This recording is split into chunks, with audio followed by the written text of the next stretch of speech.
بسم اللہ الرحمن الرحیم۔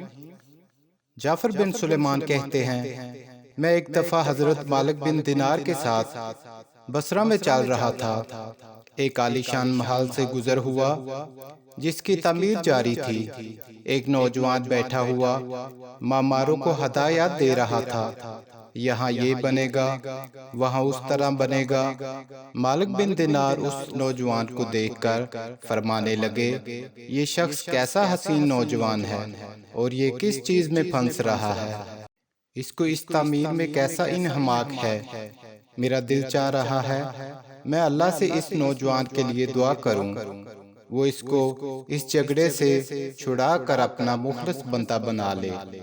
کیسا اچھا ہوا اگر یہ جنت کے نوجوانوں میں بن جائے۔ جعفر کہتے ہیں، ہم دونوں اس نوجوان کے پاس گئے، اس کو سلام کیا، اس نے سلام کا جواب دیا۔ وہ مالک بن دینار سے واقف تھا مگر ان کو پہچانا نہیں۔ تھوڑی دیر میں پہچانا تو کھڑا ہو گیا اور کہنے لگا، کیسے تشریف آوری ہوئی؟ مالک بن دینار نے فرمایا، تم نے اپنے اس مکان پر کس قدر روپیہ لگانے کا ارادہ کیا ہے؟ اس نے کہا، 1,00,000 درہم۔ مالک بن دینار نے فرمایا، اگر تم یہ 1,00,000 درہم مجھے دے دو تو میں تمہارے لیے جنت میں ایک مکان کا ذمہ لیتا ہوں جو اس سے بدرجہ بہتر ہوگا۔ اس میں خیمے اور کعبے سرخ یاقوت کے ہوں گے جن پر موتی جڑے ہوئے ہوں گے، اس کی مٹی زعفران کی ہوگی، اس کا گارا مشک سے بنا ہوگا جس میں خوشبو مہکتی ہوں گی، وہ کبھی نہ پرانا ہوگا، نہ ٹوٹے گا، نہ اس کو معمار بنائیں گے بلکہ اللہ تعالیٰ کے امرکن سے تیار ہو جائے گا۔ اس نوجوان نے کہا، مجھے سوچنے کے لیے آج رات مہلت دی جائے، کل صبح آپ تشریف لائیں تو میں اس کے متعلق اپنی رائے دوں گا۔ حضرت مالک بن دینار واپس چلے گئے اور رات بھر اس نوجوان کے فکر اور سوچ میں رہے۔ آخر شب میں اس کے لیے بہت عاجزی سے دعا کی۔ جب صبح ہوئی تو ہم دونوں اس کے مکان پر گئے۔ وہ نوجوان دروازہ سے باہر ہی انتظار میں بیٹھا تھا اور جب حضرت مالک بن دینار کو دیکھا تو بہت خوش ہوا۔ حضرت مالک بن دینار نے فرمایا، تمہاری کل کی بات میں کیا رائے ہے؟ اس نوجوان نے کہا، آپ اس چیز کو پورا کریں گے جس کا کل آپ نے وعدہ فرمایا تھا؟ حضرت مالک بن دینار نے فرمایا، ضرور۔ اس نے درہم لا کر سامنے رکھ دیے اور دولت قلم لا کر رکھ دیا۔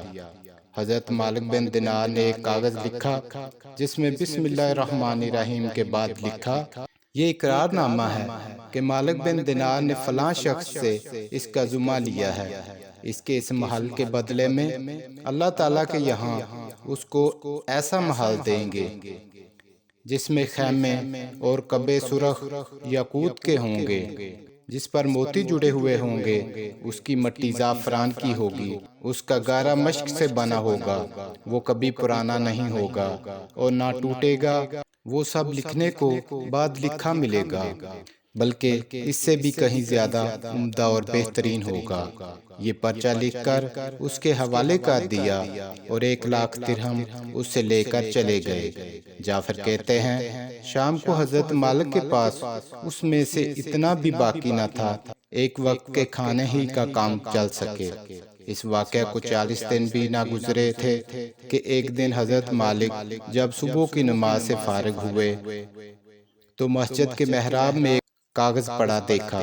یہ وہی کاغذ تھا جو مالک نے اس نوجوان کو لکھ کر دیا تھا اور اس پر لکھا تھا کہ یہ اللہ کی طرف سے مالک بن دینار کے ذمے کی برات ہے۔ جس مکان کا تم نے اس جوان سے ذمہ لیا تھا وہ ہم نے اس کو پورا دے دیا اور اس سے 70 گنا زیادہ دے دیا۔ حضرت مالک اس کاغذ کو پڑھ کر حیران ہوئے۔ اس کے بعد اس نوجوان کے گھر پر گئے تو وہاں مکان پر سیاہی کا نشان تھا جو سوگ کی علامت کے طور پر لگایا گیا تھا اور رونے کی آوازیں آ رہی تھی۔ پوچھا تو معلوم ہوا اس نوجوان کا کل گزشتہ انتقال ہو گیا۔ پوچھا اس کا غسل میت کس نے دیا تھا؟ اس کو بلایا گیا، اس سے اس کے غسل اور کفنانے کی کیفیت پوچھی۔ اس نے کہا اس نوجوان نے مرنے سے پہلے مجھے ایک کاغذ دیا تھا اور یہ کہا تھا جب تو مجھے نہلا کر یہ کفن پہنائے تو یہ کاغذ اس میں رکھ دینا۔ میں نے اسے نہلایا اور کفنایا اور وہ کاغذ اس کے کفن کے اوپر اور بدن کے درمیان رکھ دیا۔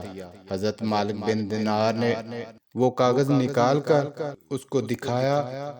وہ کہنے لگا ہاں یہی کاغذ ہے، قسم ہے اس ذات کی جس نے اس کو موت دی، یہ کاغذ میں نے خود اس کفن کے اندر رکھا تھا۔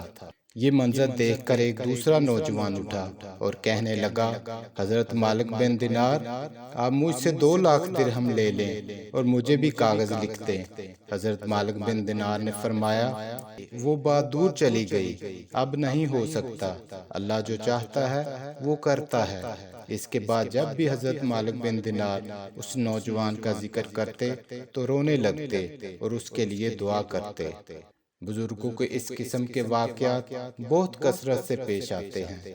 جوش میں کوئی بھی بات زبان سے نکل گئی، اللہ تعالیٰ اس کو اسی طرح پورا فرماتے ہیں۔ جس کو حضور صلی اللہ علیہ وسلم کے پاس کے پاک ارشاد میں ان الفاظ سے نقل کیا گیا، بہت سے بکھرے ہوئے بالوں والے غبار آلودہ لوگ جن کو لوگ اپنے دروازوں سے ہٹا دیں اور ان کی پرواہ بھی نہ کریں،